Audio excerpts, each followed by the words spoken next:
Hello everybody and welcome back to Typical City. Real Madrid, they're in for Julián Álvarez. This is news coming from Sport, the Spanish outlet, and this has been picked up by Football 365, 442 and Team Talk.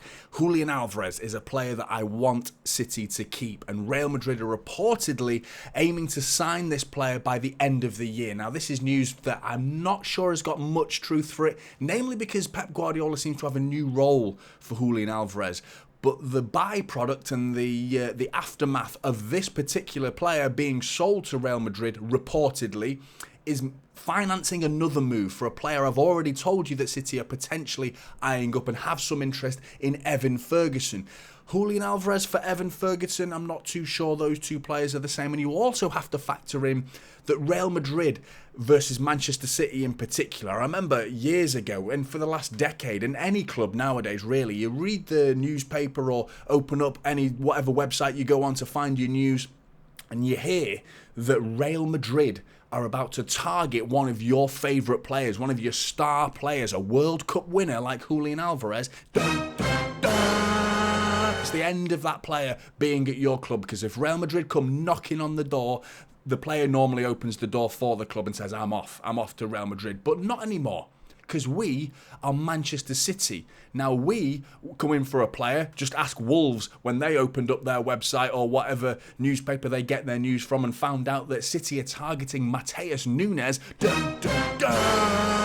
That was their shock factor. Now we come in for a player, we normally get our way, we normally get our player that we're targeting. Julián Álvarez to Real Madrid, I'm not convinced. I'm not convinced that this makes sense. The fact that this is supposed to be the first stepping stone in Manchester City financing a move for Evan Ferguson. Again, I'm not convinced the like-for-like nature of the two players makes sense. I think Evan Ferguson fits the role of an out-and-out number 9. And the reason I want to highlight this is because I think Álvarez has got a new role at Manchester City right now. I think under Pep Guardiola, he's finding a different lease of life. Like, he's doing something different as an out-and-out number 9. So I'm going to get his last season stats up to highlight the differences, because I think a lot of other publications are trying to use the fact that he didn't get as many minutes as he did last season. The stats I'm going to bring up for you just destroy a lot of the arguments that, he's second favour, he's living in the shadow of Erling Haaland, he's flying under the radar.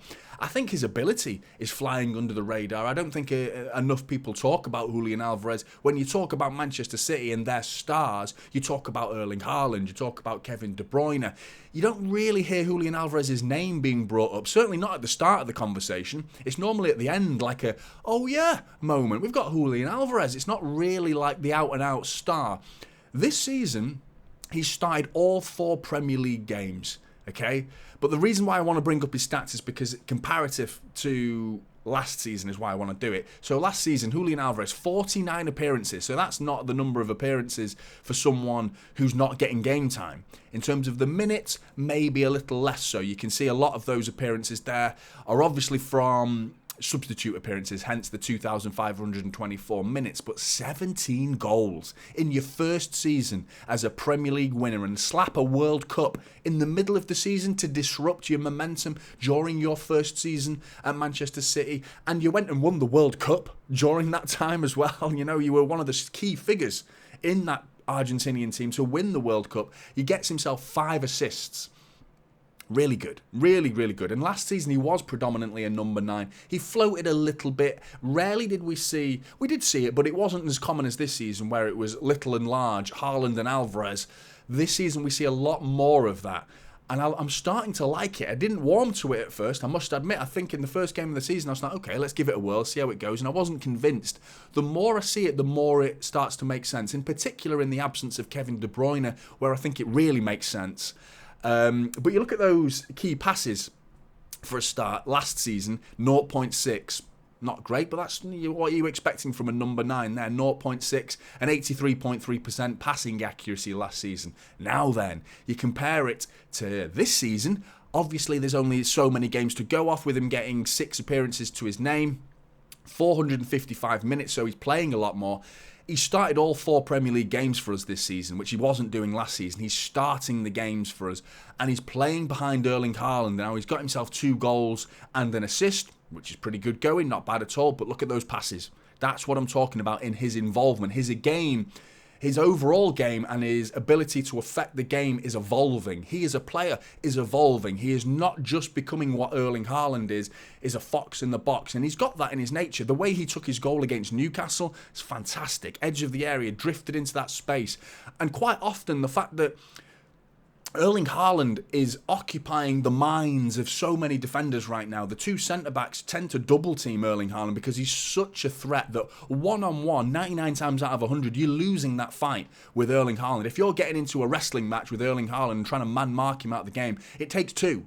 It takes 2. It takes 2. Yeah, so it takes 2 to mark Erling Haaland nowadays, which gives up someone on the pitch must be free. If there is 2 players marking 1, there must be someone free. And in that Newcastle goal, it was Julián Álvarez. I think it was Phil Foden who tucked it inside to Álvarez, who all the space in the world, edge of the area, Nick Pope in front of him, and he drills it, top left-hand corner. What a finish. And that's an area of his game that he's not getting that many chances at Manchester City, but he takes them. He's a clinical finisher. Got himself an assist as well. But the key passes is what I want to talk about. 3, averaging 3 per game, which is incredible. And look at the passing accuracy. That's just a case of training, getting better, gelling with the team, learning your role. In particular, playing in a number 10 role, drifting behind the pockets, behind Erling Haaland is where he's starting to find himself in this Manchester City team.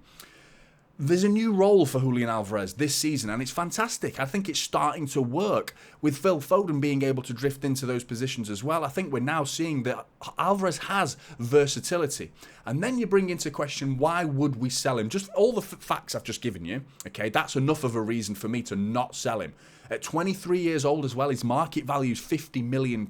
Well, you can double that, at least double that. You add World Cup winners tax to that, you stick a 10 million on for that because the guys just won a World Cup. So let's slap some tax on. Let's slap some Real Madrid tax on because you know everyone else slaps Man City tax on. So let's slap some Real Madrid tax on. We'll stick another 10 million on for that. You're looking at 100 to 120 million for Julián Álvarez. Some people might laugh at me, but he's 23 years old. The guy, look at last season. The guy who was not playing at all, doesn't get any games at all. He scored 17 goals last season. Do you know what I mean? Living in the shadow of Erling Haaland, yet still gets 17 goals. Totally underrated player.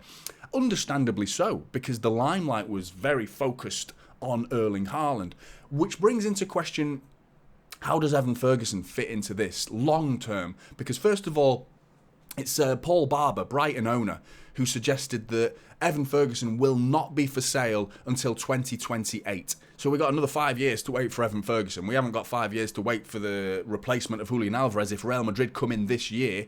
The fact is, we're going to have to break the bank for Evan Ferguson. He's 18 years old. He's less proven than Álvarez. You know what you get with Álvarez. Don't get me wrong, I think Evan Ferguson's going to go on to be a superstar, a genuine Premier League monster, a real monster. I believe that, I really do. How does he replace Álvarez, though? How does he replace Álvarez? I don't think he does. For me, he fits the mould of Haaland. Now, can Evan Ferguson drop deep? I don't think anyone has seen enough of Evan Ferguson, because really this is the season where Evan Ferguson is going to stamp his authority on the Premier League and really announce himself to the world as what he can do and what he can't do. You know, can he do the Álvarez role, playing in this particular role that's drifting behind Haaland and being a real busybody behind him and being a problem for defenders? Do you mark him or do you double team on Erling Haaland? Because he's improving as well. Can Evan Ferguson drop and be creative and be a goal scorer? I've seen Evan Ferguson on the ball. He has got skills. He has got ability. It's just how long can he do it for? The same can be said about Álvarez, to be fair, because we're talking about 6 appearances this season. I'm giving you figures of 455 minutes there. Can we say that? Can we keep those key passes at 3 per game over the course of the season? Because he's got off to a flyer, Álvarez. Come the end of the season, you don't want to be seeing those 3 key passes per game on average dropping down to what was last season of 0.6. You don't want that to happen because you want to see the consistency. But if you can keep it between 1.5 to 3 key passes per game, then we've got a new creative player there. One that can also score goals. So his goal involvement in the assist column and the goals column is going to be high, in the assist column in particular. So are you going to get that from Haaland, assists? Are you going to get that from Evan Ferguson, assists? Like high assists, you know, your 8s, your 9s and your 10s per season. Alvarez is on course for doing that if he maintains those key passes like that. So for me, it's a new role for him. And I think it would be not suicidal for City to sell Alvarez right now, because I think we'd get a huge amount of money for him.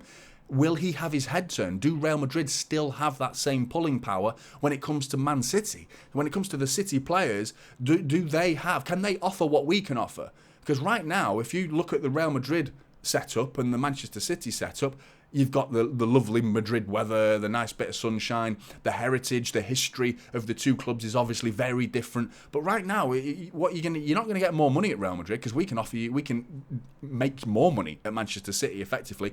We don't sign players for the money.